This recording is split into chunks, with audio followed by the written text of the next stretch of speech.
Ready.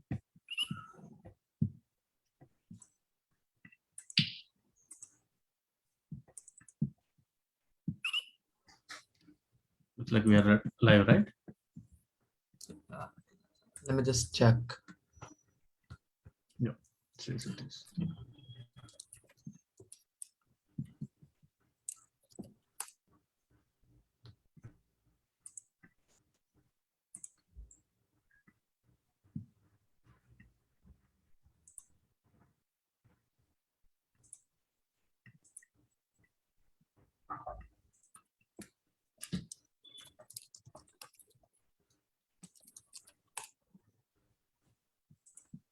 I think we are live.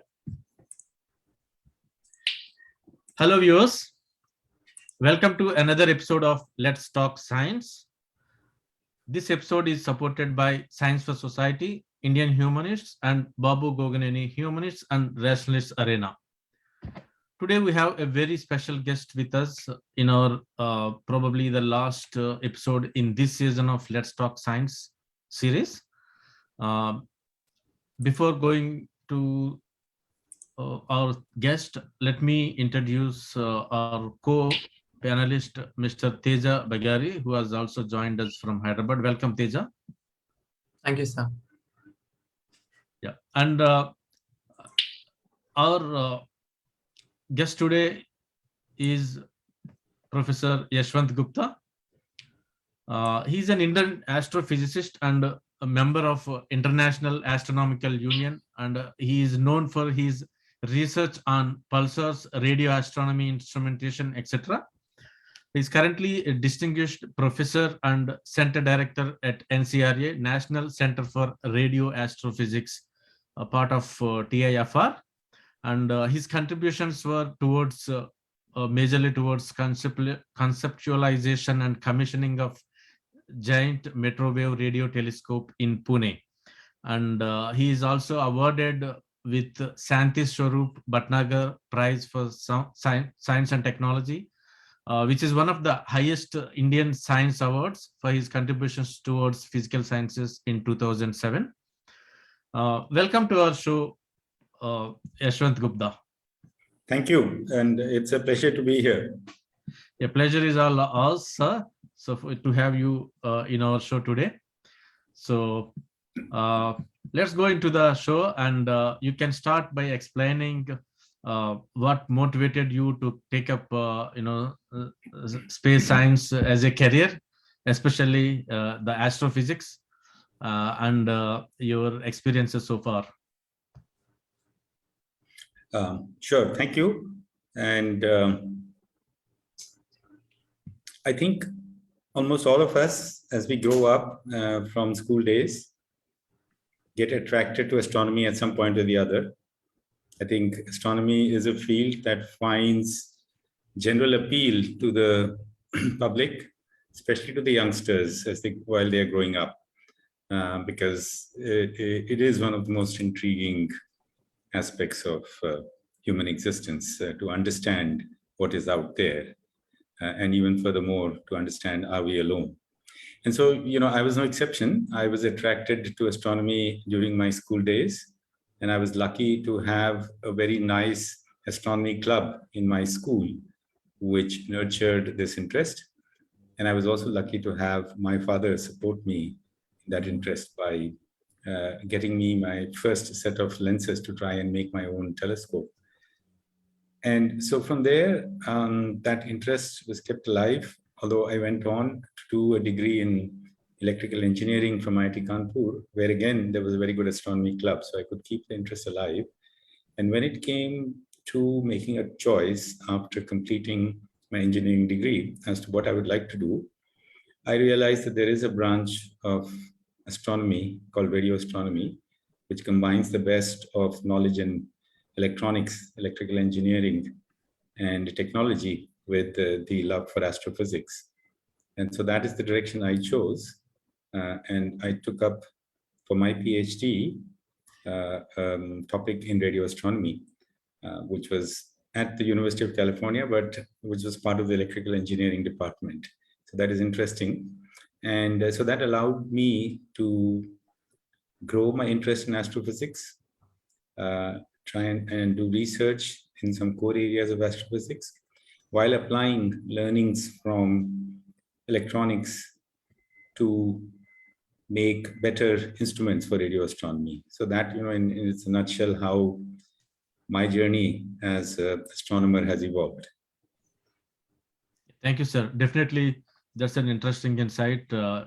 As you rightly said, a lot of people, uh, you know, we get interested in something related to astronomy at some point in our career, not just in career, like in our high school or post high school studies.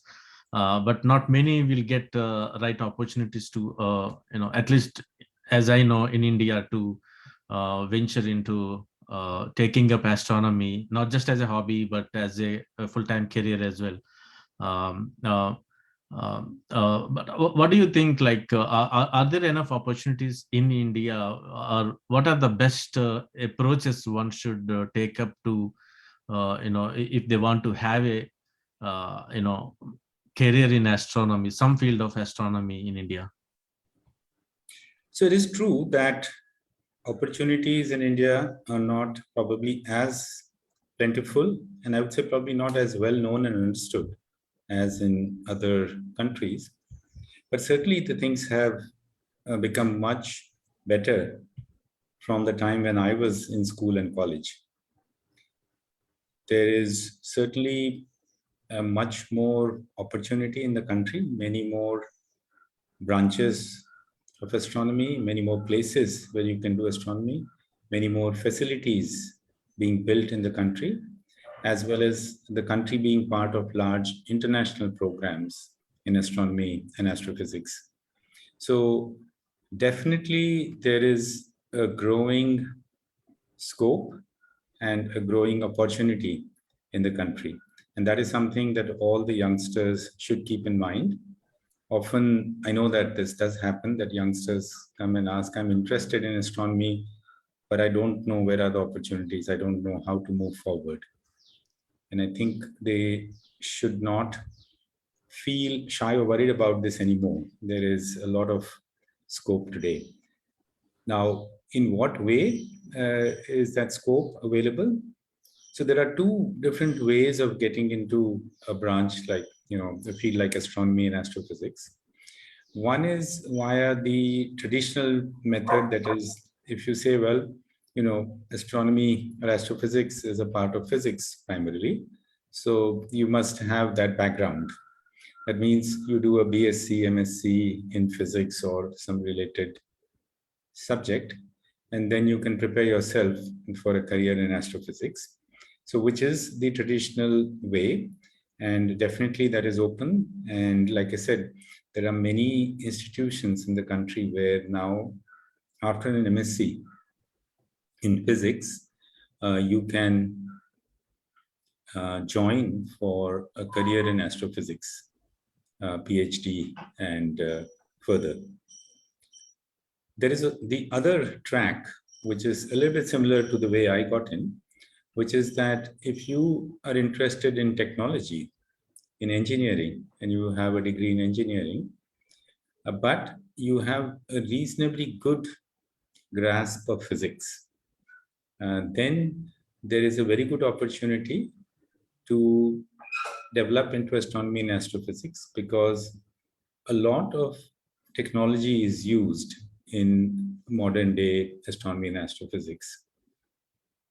And there is a very large scope for people who understand the technology and understand enough physics and have enough interest in astrophysics to be able to make a career. So this is something that people should keep in mind. Often, for example, at our own place, the National Center for Radio Astrophysics, we do admit students with an engineering degree in our PhD program. We do give them some slightly extra training in terms of the courses to be taken to improve their basic physics and mathematics, so that they are better prepared for more rigorous career in research. But that certainly is an avenue that's open. So, and it is not just electronics, it is computer science, data science. There are all these various options which are important. I know very highly regarded colleagues who are astronomers whose original degree had nothing to do with physics or astronomy, mechanical engineers, Yep. People with engineering degrees, which you would think that, how does this degree prepare you for a career in astronomy, astrophysics? So I think it's a combination of just the basic training and then the interest and the drive Yep. To excel in that area. Yeah, definitely, sir. Interest, drive, and curiosity, and a passion to learn and understand things about the universe and astronomy. Yeah, is definitely something that is essential. Um, uh, and coming to the science and math, like not just now, like for thousands of years, at least a couple of thousands of years, even India has contributed a lot towards astronomy and mathematics, right from Aryabhatta, some 1500 years back. So when you look at that, like what do you think, um, uh, uh, from where we started, like could we have done more than that, or you know in the scale of astronomy and astronomical sciences, like where were we in the past, and what are we doing now in present days? Sure, that is something that is worth thinking about. If we dig deep into Indian history, we will find that at one point there were very eminent scholars in the country in the field of astronomy and mathematics. Many of the interesting discoveries and concepts were evolved in India. In fact, in some cases, much earlier than they were evolved in the West. And if that trajectory had continued, we would be in a much higher, a much more preeminent position in this field in the world today than where we are. And that's because there was time, maybe, shortly after these facilities like the Jantar Mantars were built in the country, that we went into what I would call the dark ages of science in the country. And that is the time when not only did the people of India lose their independence, but they also lost this track of scientific temper and scientific development and progress. And so it's only after independence that these activities have picked up, and we've made very good progress in some of these fields. In some areas, we have some of the very competitive facilities in the world and very eminent scientists. And some of them, of course, have made their contributions while living abroad, whether it is, Professor Chandrasekhar and others. But there are others who've made those contributions while in India. So there's definitely, we are on a good trajectory now, but we do have to make up for the loss in what I would call the dark ages. Yeah, definitely, sir. So dark ages were one of the worst things, not just for India, and even for the Europe uh, uh, and other places as well. Like even Middle Eastern countries, like 1,000 years back, more than 1,000 years back, there was a lot of uh, uh, you know uh, uh, uh, discoveries made in chemistry, like alchemy, algebra, and everything. Like most of the even stars were named about, against the Arabic names. So there was a lot of investigation, experimentation done at that time. But as we have all seen, like when religion has taken over the everything, and started commanding everything, that's when science had to go behind for some time, like but again, even nowadays, like so uh, getting pride out of what our ancestors has done is one thing, but also attributing everything to the mystifying modern science and packaging it as ancient knowledge is one thing that we that became like a trend we can observe now. One of the examples is recently there was an actor who was talking about Panchangam and its usefulness for Mars probe that ISRO has launched, which has attracted negative attention from most of the people. So sounding as if as though ISRO relied on Panchangam and other things, like, but is there any truth to that, that scientists are looking at Panchangam or astrology or other things, using them in launching rockets or doing using them in interplanetary travel or something like that? Or if it is not, why is it not? So I think we need to be careful here and think through this in a proper manner. Every age has a certain level of knowledge, understanding, certain types of tools that are available. And you therefore cannot, in some sense, compare two different times and ages to say, well, did they know better than us or do we know better than them? Yeah. What you have to ask is, at that time, what was the best level of knowledge, understanding? What were the best tools? And how did we compare at that time against those metrics? Today, the situation is very different. The kinds of tools that are available are completely different, right? So, I mean, if you take the time when man first learned how to make fire, so they would have said, well, for that time, that was the greatest invention and a very good tool that you now had command over. But today, when you look at that, as far as tools related to managing fire or any such technique is concerned, we were in a completely different regime.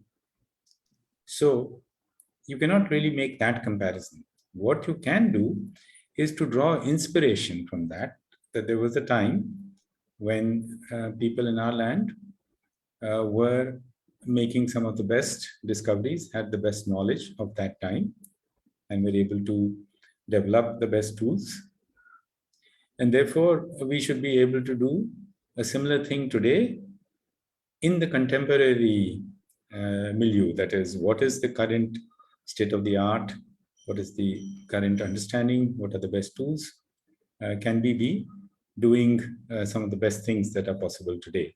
So I think that is the right way of thinking about it, rather than saying, well, if you're doing something today, is the knowledge or the tools that were used several centuries ago are the only way that we can make progress? Yes, the basics, some of the basics that were done then is what we stand upon.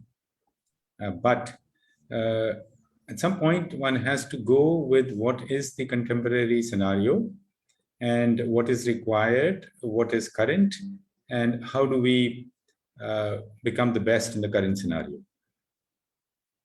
Yeah, thank you very much, sir. Definitely, we should all be, as science gets better day by day, we should also be, updating ourselves to the latest discoveries and get a little more close to the reality. And also shed, if there is something, shed away, if there is something that is not true, not correct, or if there are any better ways to do that, we should be ready to accept and implement that and get into a better tomorrow.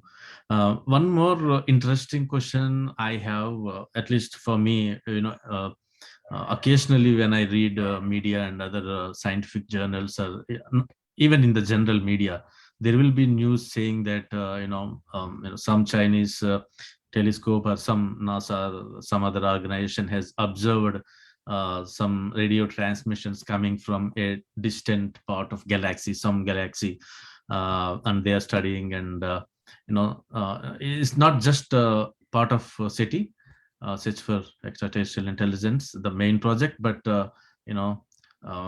some news about some radio signals coming from some part of the galaxy.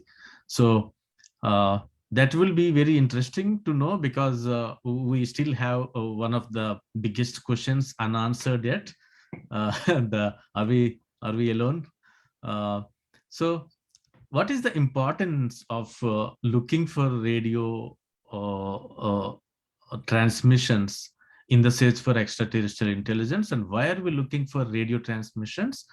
And are these radio transmissions, or whatever we observe occasionally, how do we differentiate them from natural ones? Like, are they actually being transmitted by some extraterrestrial intelligence out there, or are they occurring naturally from some different distant pulsars or other celestial bodies?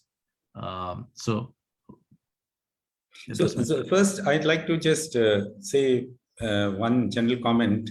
When you mentioned that nowadays we see reports from NASA and other places of China about detections of radio signals from different parts of our galaxy or the universe, I would say that a lot of the reports about, in general, radio emissions detections are also coming from India now, from our own facilities. So you should be seeing a good number of those. We do put out press releases and public media, posts whenever we have new discoveries from our own GMRT facility. But coming back to your main thread, which is about the search for extraterrestrials, intelligence or signals from other beings. So there are different aspects to this. One is, of course, you asked, why is it that we are looking for them in radio? And that's because that's our best knowledge to date. When we communicate, we use radio waves primarily for long distance communication. And so we are prejudiced by that sort of understanding of what's the best means of communication. And therefore, we believe that our best chance of picking up a signal, if somebody was signaling, is by listening in the radio waves. Yep. And so that is why that happens. Now, as to whether this is producing some results or where is it headed, so far, nobody has detected any signal which can be very conclusively ascribed to a non-natural phenomena. So when we say natural phenomena, is all other phenomena other than man-made activities. And so there is lots of radio emission from natural phenomena of different kinds, and we can talk about it a little bit later, which are all detected by radio telescopes, including our own. And then the big challenge is to sift through all of the data that the radio telescope receives to see if you can pick up any signature of something which is not ascribed, cannot be ascribed to a natural phenomena.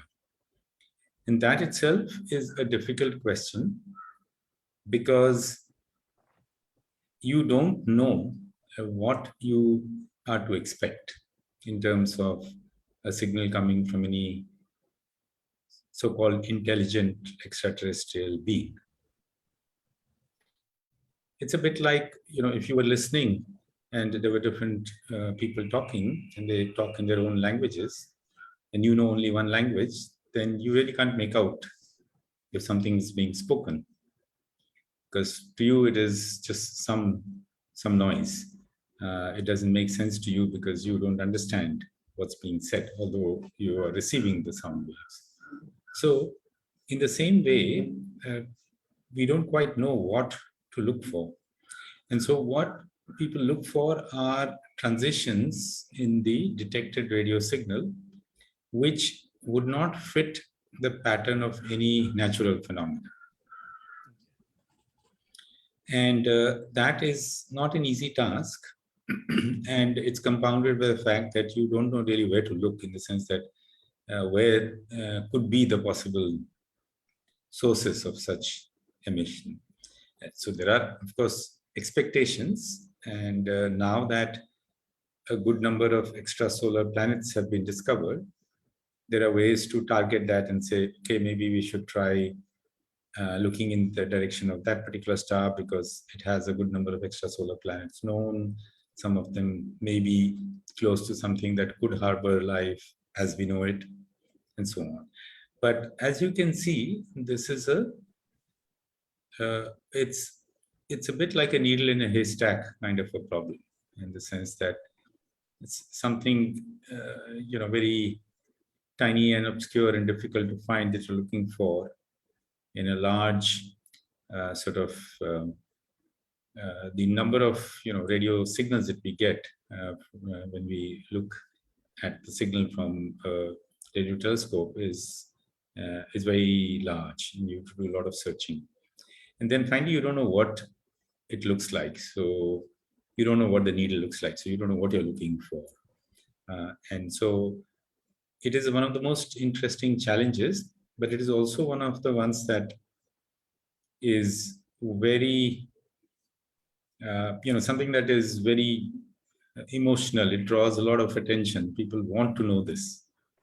And therefore, a fair bit of time and effort in radio observatories is dedicated to these programs. In fact, there are radio telescopes that are built whose primary goal is to look for SETI-like signals. Yeah, thank you very much, sir. Teja, you can go ahead. Teja, our young astronomer, he has some questions for you, sir. So he'll start. Yeah, sure. Thank you, sir. It's been really great listening to you. So the first question of mine is, how is a radio astrophysicist different from a typical astrophysicist? Like, how does a radio astrophysicist look at the night sky different from someone who observes in the normal light, in the white light? So how is it different from how is the radio astrophysicist basically different from a normal typical astrophysicist? Yeah, so one very simple basic answer is that, like a normal optical astronomer who has to wake up in the night to do his observations, the radio astronomer can observe 24 hours of the day because you can receive the radio waves all the time, irrespective of whether it is day or night. But on a more serious note, the radio astronomer is different only from the point of view of the techniques. Finally, once you get a signal, what astrophysical interpretations you make from it is sort of what any other astronomer would do. But how you get the signal and where you look for the signal and which kind of objects in the universe you may be able to learn about can be quite different. So I was mentioning earlier, technology plays a very significant role. And amongst all branches of astronomy, probably radio astronomy has always had the largest input from technology. Today, of course, other branches of astronomy now are becoming highly technical. So when you think of something like the James Webb Telescope, which has been sent, so far away, millions of miles away from the Earth, and is doing very precision work in infrared astronomy, there is a lot of technology there. But traditionally, radio astronomy has always relied heavily on the electronics, because finally you are receiving radio waves and converting them to electronic signals and processing them. And so different aspects of technology are involved. So a good radio astronomer has in general a better grasp of the technology aspects because they are much more intricately part of their work. And the kind of objects or the kind of physics of the universe that you can learn about it can be significantly different.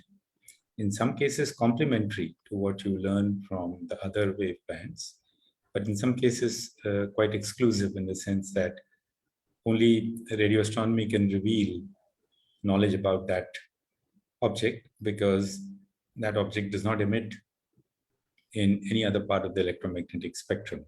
And neutron stars or pulsars have been a primary example, because a very large fraction of the emission of neutron stars is in the radio waves. And so there are many other such examples. One of the best ones, again, is the fact that when you look for atoms and molecules in space, you often do that by looking for the spectral lines. The spectral line is whenever an atom or molecule makes a transition between two energy levels, then you either emit or absorb a quantum of light, which depends on the difference in the energy levels. And that is governed by this very well-known formula, delta E equal to h nu, which then decides or tells you what frequency that particular quantum or photon would be emitted or absorbed. And then when you couple that with the knowledge or understanding that hydrogen is the most prevalent element in the universe, and you ask, well, what kind of spectral lines does the hydrogen atom have? And not too many, because it's a very simple atom.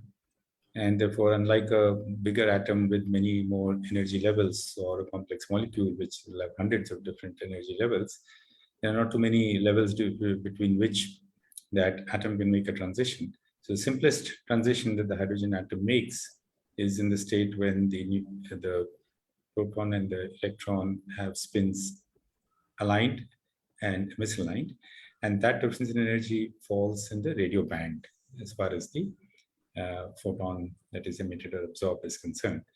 And that gives a radio astronomer a unique handle to study the universe, because that's the only way pretty much that you can detect the presence of hydrogen gas directly. There are indirect ways of doing this.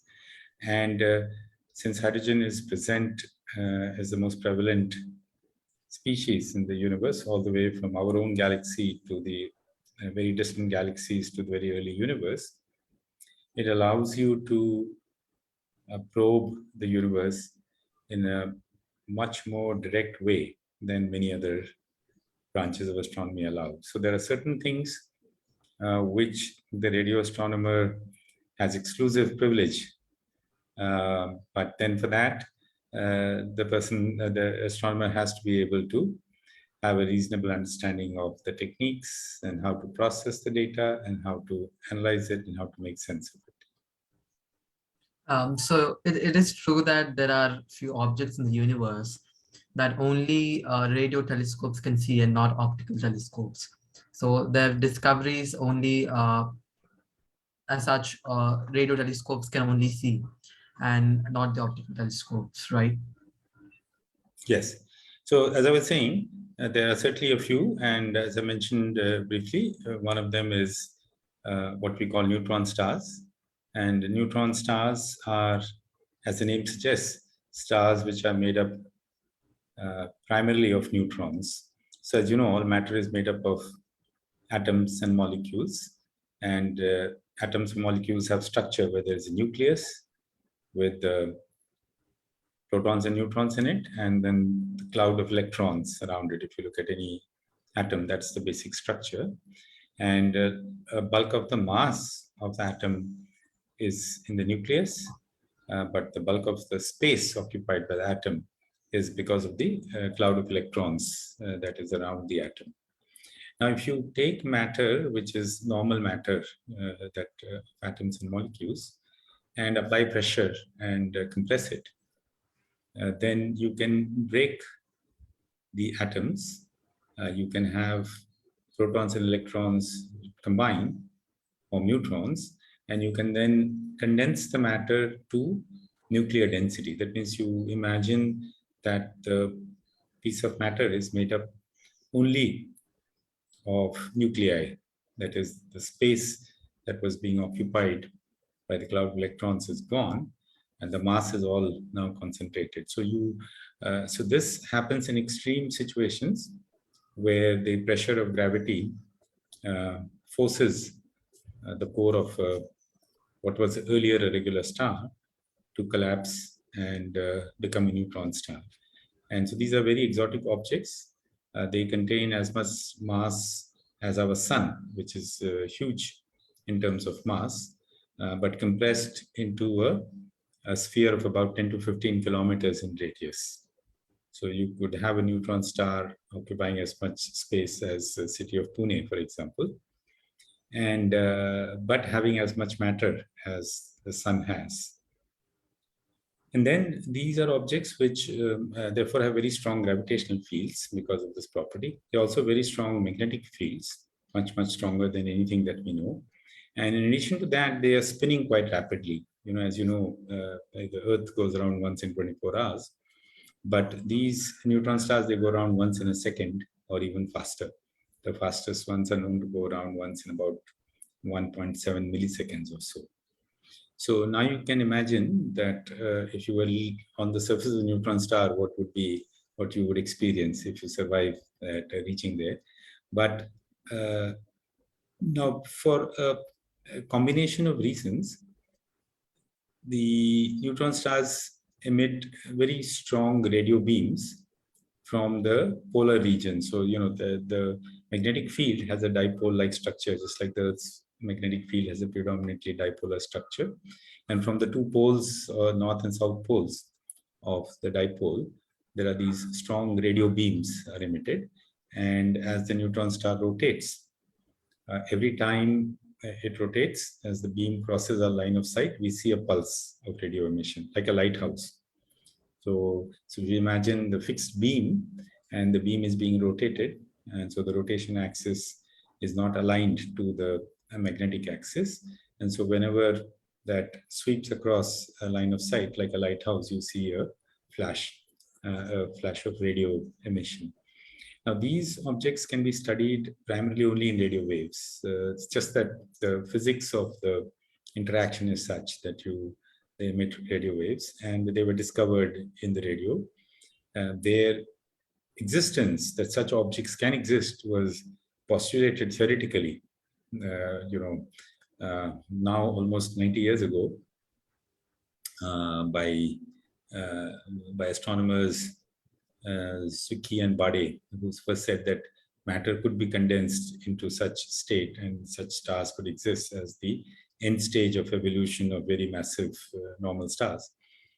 But nobody had any predictions as to whether these objects would emit any kind of radiation and whether you would be able to see them. So their discovery was accidental. But once discovered and understood, there's been significant progress in studying them, understanding them, and using them as very interesting tools for studying physics in very extreme conditions of gravitational force and magnetic force and so on. So this is just one example.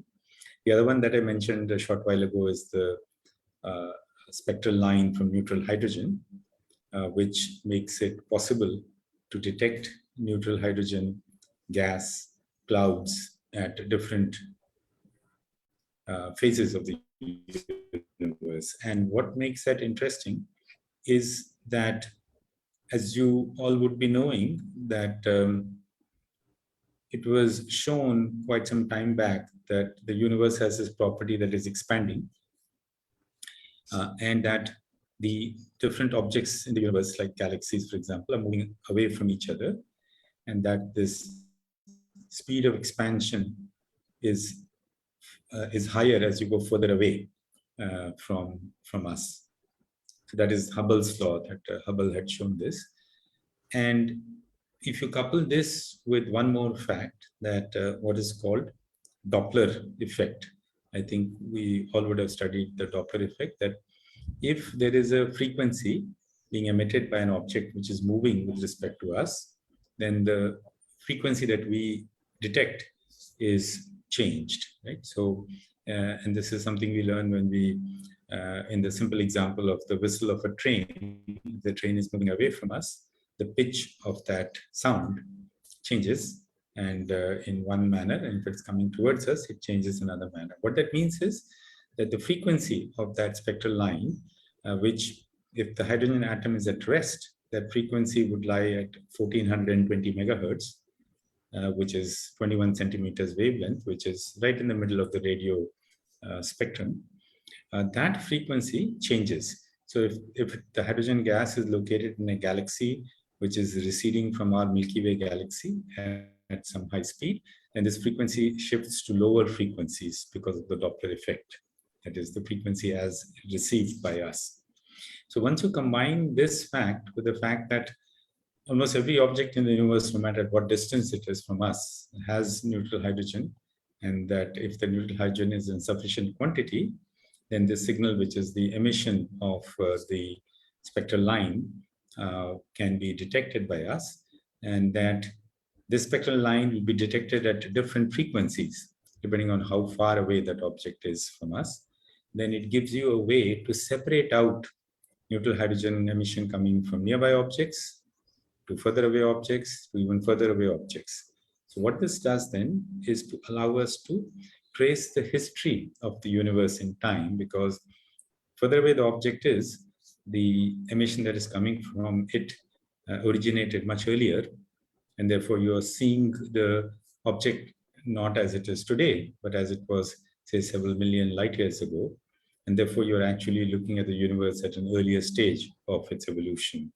So once you combine all of these bits together, you can see that by studying the neutral hydrogen line at different frequencies as received by us, you are actually probing the history of the universe as it evolved from the very early days. So now you can see that this is something exclusively that can be done with radio astronomy because of the fact that the neutral hydrogen line lies in the radio window. So these are just two examples, but there are many other objects in the universe where the radio astronomy provides the best way of studying it. Often, of course, what happens nowadays is that the astronomer uses the information from all the different bands of the electromagnetic spectrum in order to study an object, because many objects emit in some few different parts of the electromagnetic spectrum due to the different physical processes. And if you can combine the information from all of them, then you can reconstruct a more accurate picture of what is happening in that object, or how it is evolving, or how it originated, and these kind of questions. Right. So another question is about the history of radio astronomy. How did actually radio astronomy come into existence? Like something about how its history and why is it important? I think that's something you answered most of it now. So could you just give us light about the history of radio astronomy? Yes, so that's very interesting. As we all know that astronomy for many centuries was only optical astronomy, and the reason for that is very simple, that when you need to detect some radiation, you need to have a detector, ability to detect it. And the human body has the ability to detect only optical radiation. Our eyes can detect only light. So till the time that people could find detectors to detect other kinds of radiation, there was no way of knowing that there's signals at these wavelengths coming from the universe. That is one. There is, of course, the thing that initially people did not think there could be signals from different wavelengths coming. So it so happens that at the time when these the radio communication technology developed, so that is when people learned. So I think many of you will be knowing that it was J.C. Bose in India and Marconi in the West who first demonstrated the ability to generate and detect radio waves. In fact, our own J.C. Bose did it in Kolkata about a year before. Marconi showed it in the West, and today, slowly, the world does recognize that the first demonstration of generation and reception of radio waves happened in India. But that apart, so when these technologies started being used for radio communications, then there were these long distance radio communication equipment that was being built. So, for example, people wanted to communicate across the Atlantic from between US and the Europe, and that required very sensitive radio communication equipment to be built. And when this was being built and being tested, accidentally, it was found that this equipment was detecting some unknown radio noise. And so, it was really noise. It was some nuisance, an unwanted signal that was corrupting the main signal that they were trying to receive and making it difficult to establish a good communication channel. And so one of the engineers working in the Bell Labs was given the task of finding out what is this noise and how to eliminate it. And so that person was Karl Jansky. And he carried out a systematic survey using a radio receiver that he built, looking around in different directions to see whether this unwanted noise is coming from something on the Earth, from where, or from the equipment itself. And then he found to his surprise that, and that required a careful set of observations, he found that this noise was not coming from anything in the equipment or from any fixed location nearby, but it was coming from some fixed direction in the sky.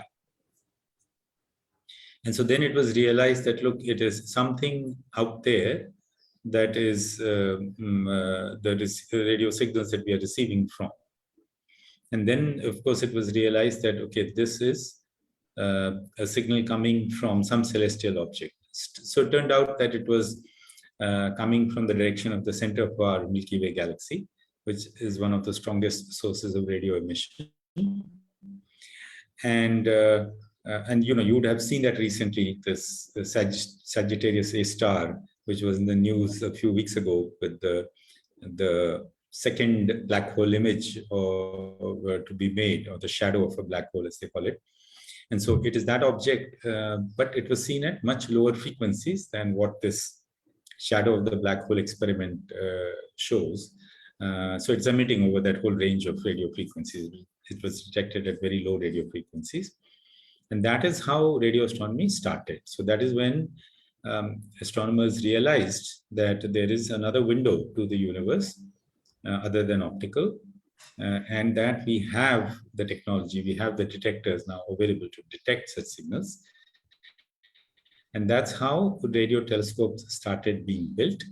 And so it's relatively recent. This was 1940s when Karl Jansky made this discovery. And in the initial years, mostly it was engineers. Like I said, radio astronomy has a very strong connection with engineers and technology. So it was engineers who were pushing the field because they knew how to build these things, which would detect the signals and go to fainter and fainter signals. It's later that the mainstream astronomers realized that, look, here is a new avenue for understanding the universe, and got more actively involved in trying to understand and interpret what the data were showing. So that's how radio astronomy started. Serendipitous is what we call it. Right. And one of the question of my own interest, and also probably to all the citizen scientists, is there any kind of citizen science project related to radio astrophysics, which is organized either by the National Center for Radio Astrophysics or by any other organization, where people can contribute with at least limited knowledge, or maybe with the knowledge they have related to radio astrophysics, to real science? So is there any as such project, or so-called the citizen science project related to radio astrophysics? Right. Now, this phrase citizen science can have a wide connotation. And so it depends on what you are talking about. So if you say, youngsters who are in, say, early days of college, do they have opportunity to do things? then we at the National Center for Radio Astrophysics do offer opportunities for students at the college level to be able to do small projects. And so this is in addition, of course, to the more professional situation where students who've finished undergraduate and want to pursue a higher degree leading to a PhD in astronomy, we do take students and have PhD programs. But for the younger students who are still in undergraduate, we do have programs, both summer school and a winter school, which are short duration programs where they can take up projects and learn about radio astronomy and the astrophysics behind it. In addition, even for students in colleges who want to do their degree project, whether it's an MSc degree project or it's a BTech degree project at JMRT or at NCRA, we do have the scope for doing that. In addition to that, when it comes to general citizen science, we are now in the process of starting a program. In fact, later today in the evening, I have one more engagement where I'm giving a lecture to a citizen science group in Pune, where we have been trying to build up a program with the citizen science group of Pune to get them more involved in things where they could participate in some of the activities that we carry out, largely in terms of, say, doing small experiments or taking up data that we have to try and understand certain aspects or help us in certain things. So that is also something that we are now getting into more actively. In addition to all this, there are a few other citizen science programs in the country. And so there is one that is run by my colleague, Dr. Anand Hota, who is a faculty member in the Center for Basic Sciences in Mumbai, part of the Mumbai University setup, CBS, which is called RAD at Home, which is basically radio astronomy at home. And you can find them on Facebook and on all the different social media outreach platforms, where RAD at Home has been set up with the primary aim to enable citizens. Again, a large number of them are young college-going students, or those who are not that actively pursuing a career in astrophysics. Maybe they would want to do it later on, to get a chance to be able to work with some of the data that is produced by the GMRT. So the GMRT is the cornerstone of the RAD at Home program. And this program has been running for a few years now and has contributed a fair bit in raising the awareness, the interest amongst the general population. Though I would say that to a large extent it's targeted to the young students to come into this field, to be exposed to what happens here, to get an opportunity to learn, to contribute, and maybe even make some discoveries. And so we ourselves will be in the future going forward engaging more seriously, starting with this citizen science group in Pune and seeing how that expands.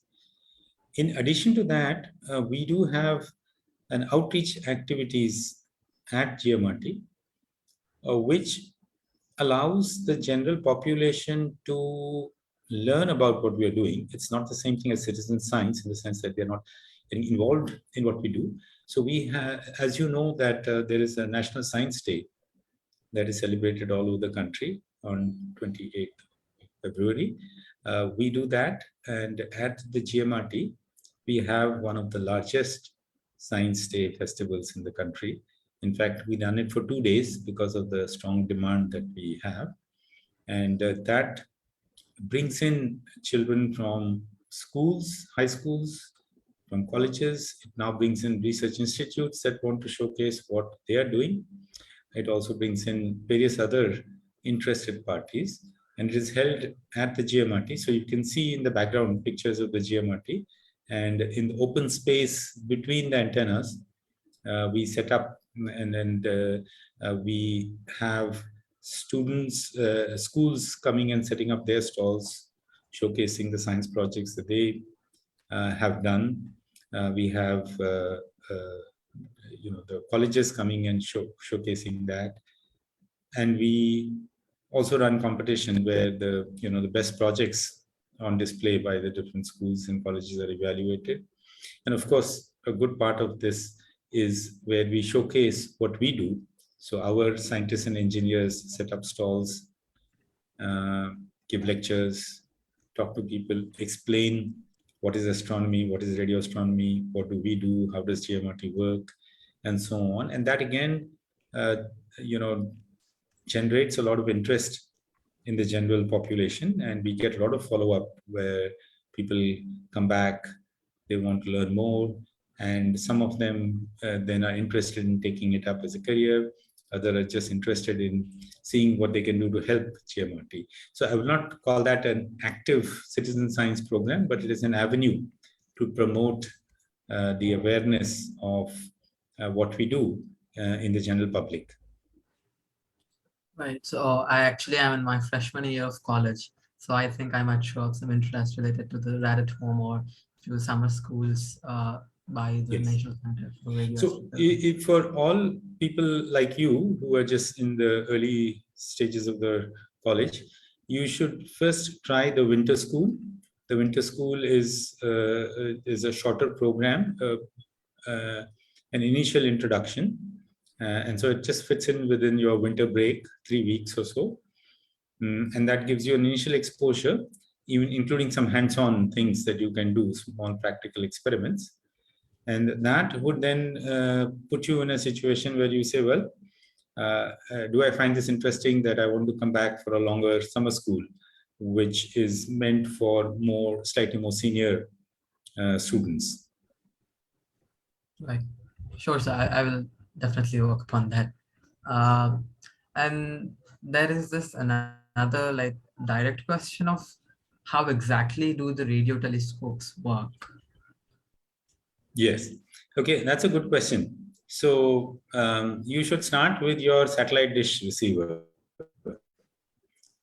If you understand how your satellite dish receiver works, you've done half the job. So basically, what happens in any such radio antenna is that the radio telescope intercepts the radio waves that are coming. They may be coming from anything. They may be coming from a nearby mobile phone tower. They may be coming from the satellite, which is beaming your favorite programs down, or they may be coming from a faraway celestial object. So the waves so you can see this picture in the background. This is a radio antenna. It has this, what we call the reflecting surface, the reflector, which is a parabolic shape. And the parabolic shape means that a plane wave falling upon this is brought to a focus at this single point here, which is the focal point of the parabola. And at the focal point, you can see some things over here. There's actually a basic radio antenna. An aerial is the equivalent of antenna, which picks up the focused radio waves and converts them to an electrical signal. So this is the concept behind any radio transmission and reception. This is how your radio sets work, whether you are using AM or FM. This is how your television sets work. In the olden days, there used to be aerials that you would put up, which would pick up the television radio waves and convert them into voltage and bring them down via a cable. Today, it is your small satellite dish that picks up the signal. It's not coming from a local TV transmitter. It is coming from a satellite that is beaming the signals down. But whatever it may be, that signal is converted to electrical voltage. And then that voltage is amplified, because normally it's a weak signal, and amplified and then processed. So you bring that voltage down from the focus via cables and take it down. And in this case, you finally take it to a central place because there are many such antennas that we are receiving the signal from. And so you say, well, that sounds very straightforward, but there is one major issue here, which is why this whole thing is different from your small satellite dish receiver, is that these signals that we are looking for from celestial sources are much, much, much weaker than the signals that come from the satellite that is beaming signals. And what that means is that these signals are much fainter, and therefore, in order to detect the signal reliably, you need to collect a large amount of it. Further compounded by the fact that whenever you receive the signal, there's always some unwanted noise. This is exactly what the problem Carl Jansky was given to solve, that they wanted to transmit their own signal, but it was being corrupted by this unwanted noise that was coming from somewhere. This case happened to be coming from a celestial source, but there can be noise even in the electronics that you build in order to receive and amplify the signal. Every piece of electronics has its own intrinsic noise. So you are fighting against two things. One, the intrinsically weak signal, and two, the fact that there can be noise that can swamp or drown out the signal completely. And so because of that, there are various things that one has to do. So for example, in order to collect enough of the signal, we have to build dishes which are much, much larger than your satellite receiving dish. So, you know, that's like, it is something which is a one or 2 feet in diameter. Our antennas are like the GMRT antennas are 45 meters in diameter. So these are huge structures because you have to collect enough of this faint signal to be able to detect it reliably. Further, you have to build electronics which is of high quality to minimize as much as possible the intrinsic generated noise that that is produced. And in some cases, you have to cool the electronics to very low temperatures because in general, any electronics noise goes down with temperature. So in very high-end radio telescopes, depending on which frequency you're operating, you actually put this most sensitive part of the receiver in a cryogenic cooled system where it's cooled to well below the normal room temperature. Furthermore, what happens is we then ask, look, is there any advantage that we have compared to the man-made transmissions? So man-made transmissions are normally narrow bandwidth because you're transmitting specific information and you need a certain amount of bandwidth to transmit that information. Many of the natural phenomena that we study, except for the spectral lines that I talked about, those phenomena are naturally very broadband in nature. So this, for example, this radio beam from pulsar that I talked about, that range of frequencies occupies many hundreds of megahertz of the radio window as compared to man-made transmissions, which are typically a few megahertz wide. So what that means is that you can collect more of the signal if your telescope and the receiver system are sensitive to a wide range of frequencies. So in order to get more signal, we build the whole system to have as much range of frequencies as possible. That again makes it more complicated because everything has to work over a wide range of frequencies. So it is a bit like, you know, your hi-fi audio system where the frequency response of the audio system goes completely end-to-end from what the human ear can hear, whereas the simpler audio systems just give you the range of frequencies, which is the peak of the audio range that the human ear is sensitive to. So that when you want to listen to music with all the tones, you want that full high fidelity audio system. Obviously, it costs more than a simple telephone on which you are just communicating voice, for example, right? So in the same way, we try to exploit this advantage to the best of the ability, and therefore you build systems with large receiving area, low noise electronics, large bandwidth capability, and so on. Now, finally, you see in a radio telescope, modern radio telescope like the GMRT, that's not just one antenna, there are multiple antennas located at different distances. And you say, what's going on? Why do you need so many antennas to see the same signal coming from the same source? And this is the other concept, which is called resolution. So resolution is the ability to separate radiation coming from nearby sources in the sky.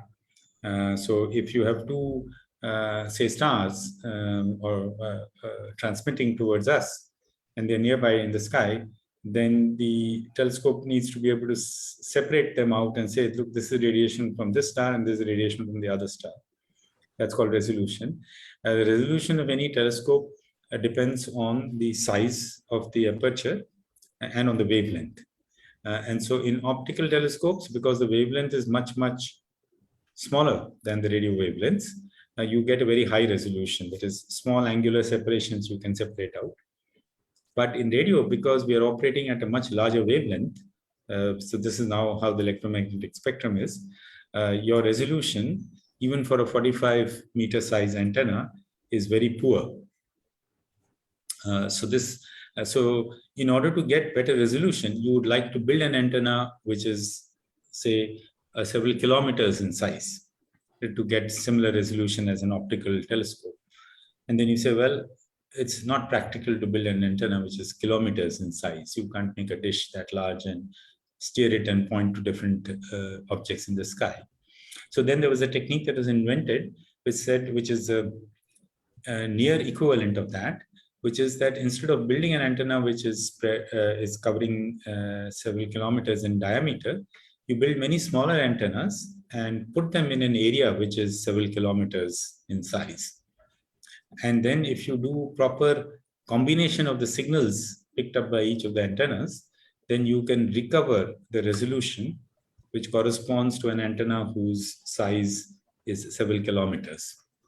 Okay, so this is a technique which is called aperture synthesis. This is the reason why many of the modern radio telescopes are arrays of antennas spread out over several kilometers in extent.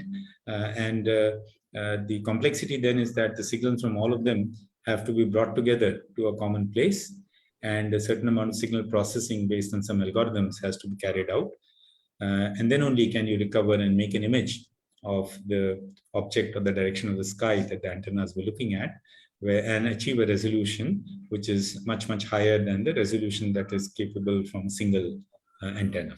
So this is how a radio, in a nutshell, how a radio telescope works, going from small single dishes to large arrays of antennas. Yeah, so it's quite clear of why we see the pictures of radio telescopes in a group and not a single radio telescope. Yeah. I think that's how, right, the first image of the black hole has been. Yes. So that is exactly the point, that to see the central compact region around the black hole, you need very high resolution. Because when you take that object and you place it at the center of some faraway galaxy, like the first one, which was the M87, then its angular size in the sky is very, very small. It's milliarc seconds kind of a thing.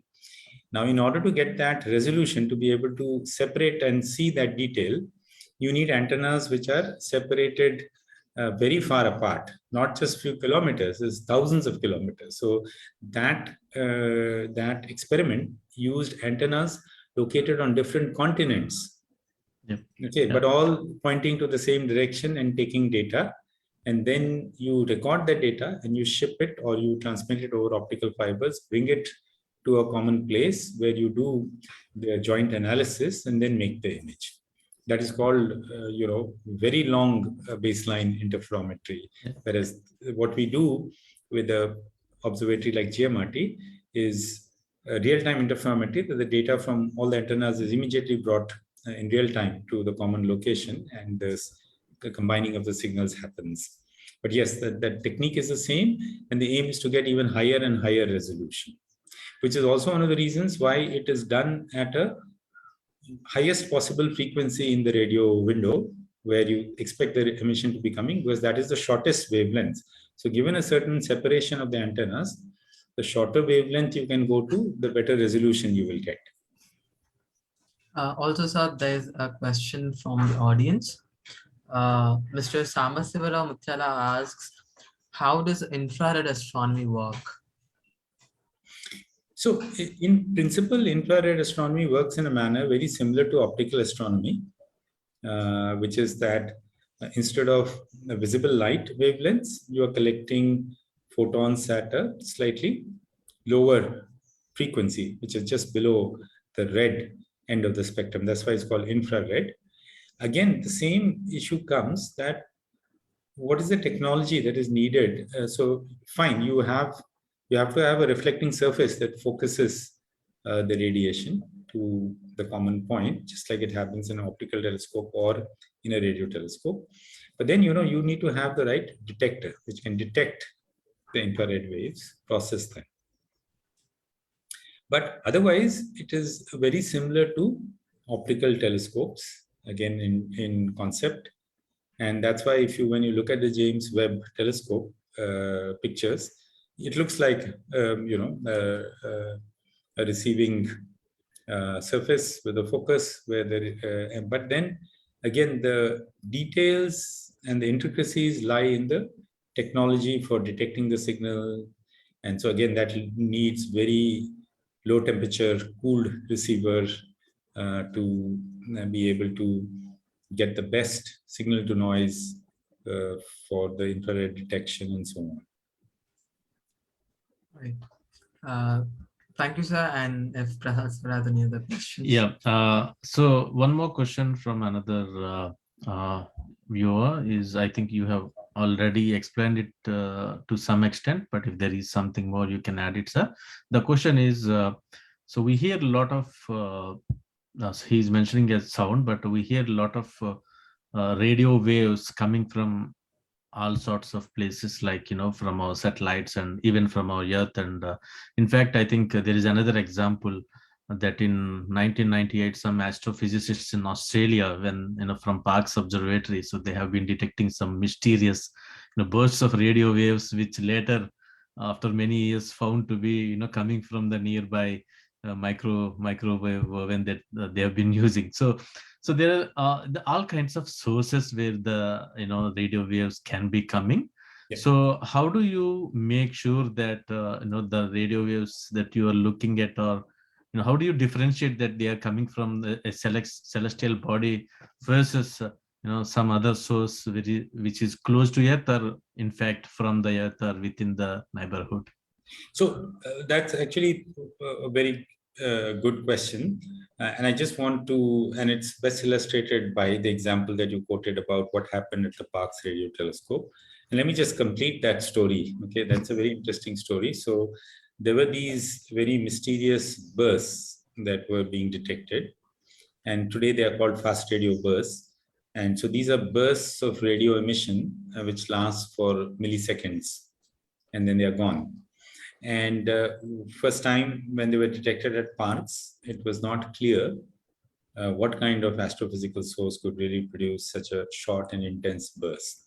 Something similar happens when you look at the signals from the neutron stars or pulsars, that when the beam of the lighthouse sweeps by, there's a burst of emission. But that burst is not really in time. It appears in time because the beam is going through a line of sight for that duration.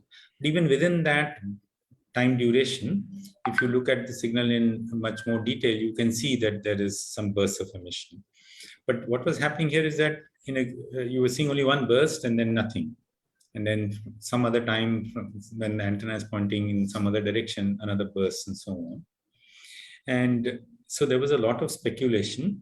And as you said correctly, the worry was, well, are we seeing really something extraterrestrial, or is it something that is coming from local? And it did turn out that there was one local source, which was the microwave oven in the observatory, which was producing such bursts. But that story doesn't end there. Finally, they did find that there are two categories of these bursts. One that was coming from the microwave oven, which was then, shut off, and that source went away. But there was really a genuine set of bursts coming from the universe. And so that field from that time, from the initial speculative days, has grown today. It's one of the most interesting fields in radio astronomy, where we are detecting such bursts coming from many different directions in the universe.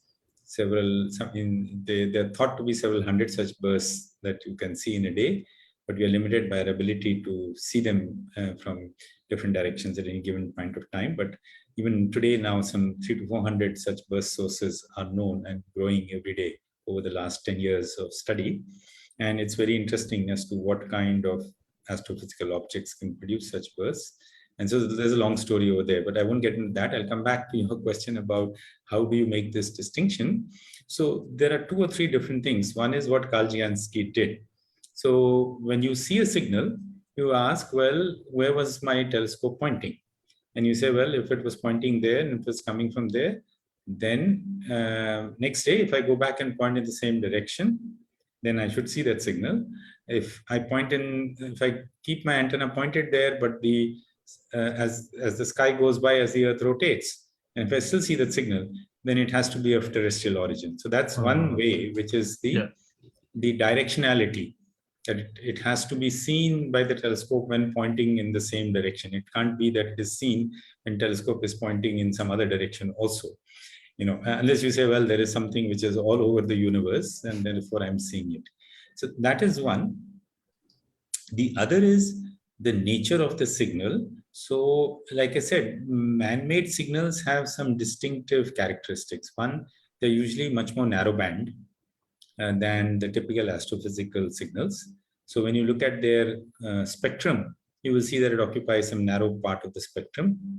Number 2, often communication signals, man-made communication signals will have modulation. So finally, they are carrying information, and the information is carried by some modulation scheme.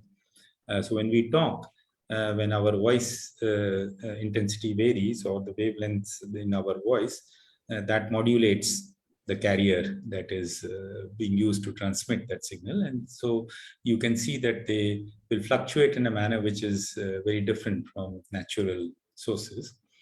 Then there are other properties which you can use for separating out man-made signals, which are interference. We call them by the general term of interference, radio frequency interference. That's one of the biggest challenges for radio astronomy, is how to minimize the problem of interference. So the problem is not just that these signals come. If they were just coming and all we had to do was to distinguish between them and astrophysical signals, it's not so difficult. Like I described, there are a few different ways in which you can clearly distinguish between them. But what happens is back to the same thing, that our celestial signals are much, much weaker than these radio signals that are produced by human activity, simply because they are much closer to us. That's all. It's not that the source that is emitting in the center of the galaxy is a much weaker source than your TV transmitter. That's not the case. It's just that it is much, much, much further away. Therefore, it appears as a much fainter source than the TV or mobile phone tower, which is located within a few kilometers of where we are. So these signals are so strong that the receivers that we build to detect the faint signals are easily swamped by these strong signals, right? So if you're talking to somebody sitting next to you and somebody shouting very loudly nearby, then your voice gets drowned. So you can't hear what you're trying to hear because somebody else is producing a lot of noise and shouting in the background. And so the same thing happens, that our systems, receivers, get saturated or swamped by the very strong signals which are produced by the man-made sources, and we are not able to detect our signal of interest. So that's a more fundamental problem than being able to detect both and being able to separate out as to which is man-made and interference and which is a genuine astrophysical signal. So these, the former problem is easier and the latter problem is much harder. And a lot of our time and effort goes to protect our telescopes from being swamped by the strong man-made signals. Yeah, just like how it is happening in the social media, sir. Like, now the problem is not with the lack of access to information, just like in how it was a couple of decades back, Yes. but It's a figuring out noise. Yes. which one is the That is, correct one. yes, exactly. Facts out of yeah.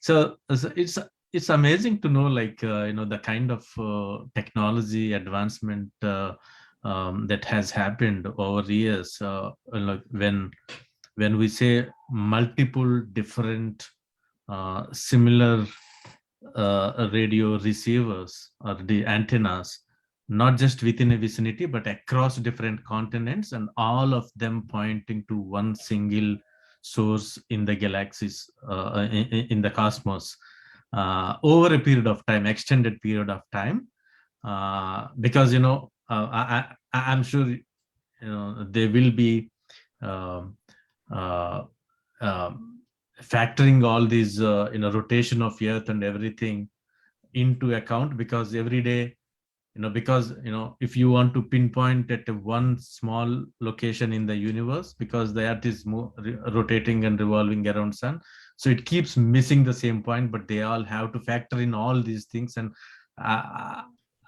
if my guess is not wrong, so all those telescopes that were behind you, like, they were not in rest, so they slowly track something if they want to track actually. But yeah, the amount of precision that that the technology requires is uh, is amazing. That's So correct. yeah. So actually, you're right. So the antennas which are there behind me, they all move and they are all meant to track the same object in the sky. And so you can imagine, so the antennas are about 100 tons each. Okay, the moving part of these antennas. So you have a 100-ton object which has to be moved very precisely, slowly rotated using motors and gear trains that are developed for this. So there's a lot of technologies involved. And I just want to add one more thing. This thing about antennas located around different continents. This has been extended to one more step beyond this. That is to correlate signals from antennas which are sent out into outer space with antennas located on the Earth. Okay, so that is called space BLBI, and that has been done. You would think, well, okay, so it's much harder experiment to do, because to send a big radio antenna into space is much harder. I mean, it would be, like a Hubble telescope or a James Webb telescope, still of the order of few meters kind of size. The radio antenna, as you can see, if you want a few meter, it's not very sensitive, but it has been done. There is experiments done where the radio telescope has been launched like a satellite, like Hubble telescope, and it's out there and it's circling and it's pointing in the same direction and following the object as the telescopes on the Earth. Data from that space telescope is beamed down, brought to the Earth, and then combined with the data from the Earth-based telescopes to make images with very high resolution. Because now, instead of continents, you're talking about tens of thousands of kilometers separation between that antenna and the Earth-based antennas. But again, you can imagine the technology that is now required to make that experiment happen successfully. So yes, so these are all, like I said in the beginning, that technology is, a sort of bread and butter to make these things happen. Without this, it is not possible. Yeah. So even like the artificial intelligence, machine learning, and all the new ways of doing things much faster has also, I believe, helped a lot. Yeah, I'll give it to you, Teja. Yeah, you want to add something here? Actually, a question, as we might have already know about the discovery of pulsars with Anthony Hevish and Dr. Jocelyn Bell Burnell. Mr. Samasivara Mutyala asks, who should the credit go for the discovery of pulsar? Yeah, so the pulsar signal was discovered again accidentally, as we know. I mean, a lot of these discoveries happen serendipitously. What Jocelyn Bell was doing as a graduate student working with Professor Tony Hewish is to study interplanetary scintillations, which is a different kind of phenomena, for which you need to build a telescope and a recording system with high time resolution, so that you can record signals at, say, faster than a second variation, because they wanted to see fast variations or flickering of the radio signal from a faraway quasar in order to understand the properties of the turbulent medium in our solar system. And so happened that when this telescope was pointed in a direction where one of these pulsars was there, this lighthouse like flash of radio beams that I was talking about produces a signal which is repeating like an ECG. It's repeating every second kind of a thing. And initially when this was seen, they thought that again the same problem, that this cannot be a natural source. This must be some man-made transmission somewhere. Something is transmitting, and but it was Jocelyn who followed it up, just like Kaljansky. That look, where is it coming from? Can I separate out? Is it man-made? Is it from a fixed direction in the sky and all that? So she did all the background work in order to follow it up, and since she was working with Professor Huish as the advisor, that was obviously a joint study. That look, what is the conclusion coming from your study? Is it really there? Is it a real signal? Is it shown to be definitely not man-made in the sense it has the basic signatures of being a extraterrestrial in the sense that it is coming from a fixed direction in the sky and so on, and all that was established. And then it was published, and it so happened that as the guide of the student, Professor Huish got a lot of the attention and the credit in those days. But I think today it is understood that Jocelyn Bell Burnell had equivalent, if not more, to contribute to that discovery. And I think the world does recognize that. And she has been, especially in the last couple of decades, she has been given a due recognition for her work and contribution. Adding to that, I think, we missed a small opportunity of inviting her to this series, sir. In fact, we should be talking to her today, I think, if I'm not wrong, Teja. So we still are not clear if it's missed or not. We still okay. might. Yeah. If you can get her, please do so. She's a wonderful speaker. We've had her. She's visited here at Pune to our institute and has given talks here and so on. And I mean, I've heard her speak at other international fora. She's a wonderful speaker, communicates very nicely, and she'll really be able to tell you this story much better than what I can tell.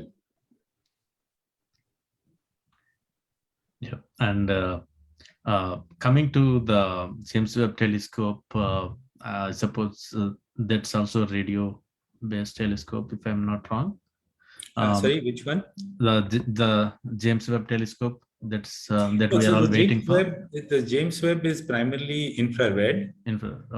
Yeah. So coming to the radio astronomy, what is it that you are waiting for? Like any new discovery that's unanswered but could be answered by radio astronomy that you are waiting for, that keeps you awake sometimes, like thinking of So there are two things here. One is that there are many things that we know radio astronomy can provide leading answers to, and a couple of them, radio astronomy has done an excellent job. I didn't have time to go into that much detail, but I did mention that the radio signals from pulsars, because they are coming from objects in very extreme conditions of whether it is gravitational field or magnetic field and so on, they allow you to probe physics in an environment which is much more extreme than anything that we are otherwise can probe. Certainly no lab experiment on Earth can reproduce those kind of physical conditions. And then it becomes important to ask that some of the laws of physics as we know them, do they remain valid under those conditions? And the simplest way to understand this is that when Newton gave his laws, they were valid. They were valid to the kind of objects and applications that they were applied to. But when people went to more extreme conditions, they found that the results or data start to deviate from the classical laws of gravity as given by Newton. And then it required the refinement that Einstein made in order to fit with the data and the understanding. That it says that under this extreme conditions of gravity, you get behavior which is different from what the normal laws say. And then there's been this question that even in more extreme conditions, are Einstein's findings remain valid, or is there a further refinement to the theory of gravity that is needed? So you can ask, well, what are you talking about? Where are such environments which are more extreme? And so these are the kinds of environments which are some of the most extreme. And in fact, the probing the signals from neutron stars with great accuracy has actually led to the situation where people have been pushing further and further and trying to ask, is there any deviation from Einstein's theory that is seen? So now you can see that this is going really to an extreme end of physics. It's like, the CERN accelerators asks very probing questions about the nature of structure of matter, as to what are the most fundamental particles. Is there something more fundamental than this? What happens, and so on. In the same way, they're asking very fundamental questions and trying to answer them. So there is still an open thing, and what the way these questions are answered is when you find a neutron star or pulsar in a binary system where it is in orbit around another star. It could be a normal star, it could be a neutron star, and so on. The more extreme the partner star is, the more interesting the situation becomes. And what one is hoping for is to find a pulsar in orbit with a black hole. Okay, so and so that is a discovery that we are waiting, and it will come from the radio observations of pulsars, searching and finding a new, as yet unknown pulsar, which is found to be orbiting with a black hole companion. So this is just one example that I gave you. There is the thing which is called the epoch of ionization, as to when the first stars and galaxies formed in the universe. We would like to know when that happened exactly, and what was the conditions like in the universe at that time. And you ask, well, what signals can you expect? So once again, back, it is neutral hydrogen at that time, which is when the first stars and galaxies formed. They formed from the neutral hydrogen gas, primordial hydrogen gas. And when these first stars form, they start shining, they radiate light energy, which ionizes the hydrogen gas around it, which changes the property of the hydrogen signal that will be emitted. If you can detect that, then you will be probing some of the very earliest stages of the birth of the universe. So I just gave you two examples where people are still waiting for these kind of discoveries which would do this. The second thing in all this is the unknown. So you think we know all those objects that are there. So when those first bursts were seen at Parkes Observatory, nobody expected such a signal to be coming from anywhere in the universe. Just like when Jocelyn Bell first saw those pulses, and nobody expected that kind of signal. So you never know what new discoveries will be there. And so you say, well, how come there's a new discovery? Why didn't it happen 10 years ago if it was there to be discovered? It's simply because with time, you're increasing the sophistication of your telescopes and your facilities and your instruments, right? So if you can sharpen your ears or you can sharpen your eyes, you will see more details and hear more details, right? So in the same way, as we build better and better, more sensitive telescopes with more capability, new as yet unknown facets of the universe will start revealing themselves. So there's there are two parts to that answer. One, this is expected. I expect to see the signal at some point, and the other is, well, I don't know what unexpected signals I may see. So let's just keep looking. There will be new discoveries. Yeah, definitely. So that's very amazing to understand and absorb that the fact about the very fundamental and basic questions, and not just in science but in philosophy as well, of where we are and how we are here, and the origins and the evolution of all the celestial bodies, not just the life on earth, but beyond, and the possibilities, etc. So I really have a lot more understanding about how radio astronomy helps answer these questions, or finding or going a little more close to the truth and the facts. So just like any other scientific discovery, where some say that science changes, or science changes its stance. Science doesn't change its stance, but science gets better day by day. So we know a lot better, and we are in a lot closer today than we were yesterday, because of our continuous discovery and hard work put into understanding the universe and the things around, with the principles within the natural principles, natural laws of physics, which actually we are again challenging with the extreme situations, that can, I mean, extreme for us, but as Neil deGrasse Tyson says, I think he said in Cosmos, what we think common may not be the most normal thing elsewhere. Just like pulsars and neutron stars orbiting around each other, or neutron stars interacting with the nearby black holes, or things like that. So with that, I think Teja, if you have any questions, otherwise we can conclude the episode.